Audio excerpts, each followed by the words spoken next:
Good morning everyone, আশা করি তোমরা সবাই ভালো আছো, সুস্থ আছো। প্রায় অনেক দিন পর আবার ব্লগ স্টার্ট করছি। তো আজকে মহাশিবরাত্রি, সবাইকে মহাশিবরাত্রির অনেক শুভেচ্ছা। আমিও সকাল সকাল রেডি হয়ে নিয়েছি। আজকে পুরো উপোস করতে পারছি না, কারণ আজকে আমি বোলপুর থেকে চলে আসছি আর কি, বর্ধমানে শিফট করছি।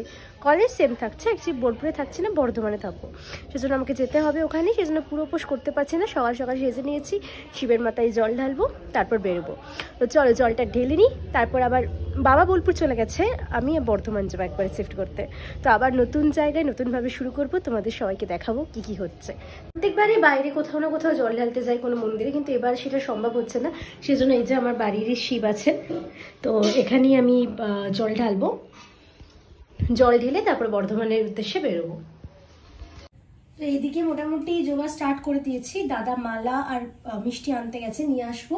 আর এদিকে প্রদীপগুলোকে আমি সাজিয়ে নিচ্ছি, প্রদীপ জ্বালাবো, তারপর বাবার মাথায় জল ঢালবো। প্রতিবারই এই কাজগুলো তো বৌমনি করে দেয় আর মাই করে, আমি যদি জলই ঢালি। কিন্তু যেহেতু আজকে আবার মাসি রান্না করে আর কি, সেই মাসি আর কি আসেনি, সেজন্য মাকে রান্নার দিকটা দেখতে হচ্ছে।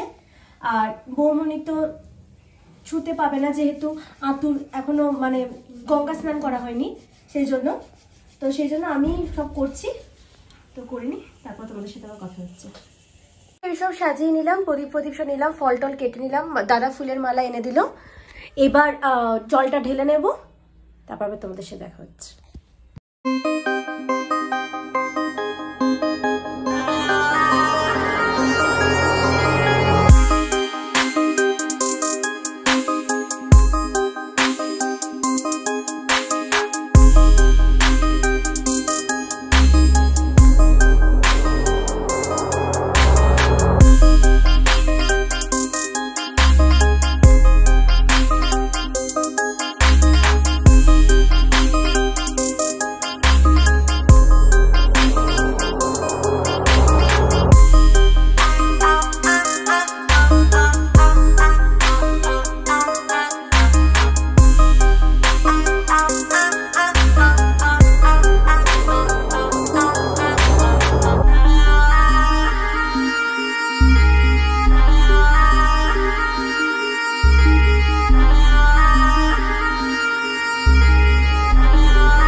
জল ঢালা তো আমার হয়ে গেছে, তো এবার রেডি হব বেরোনোর জন্য।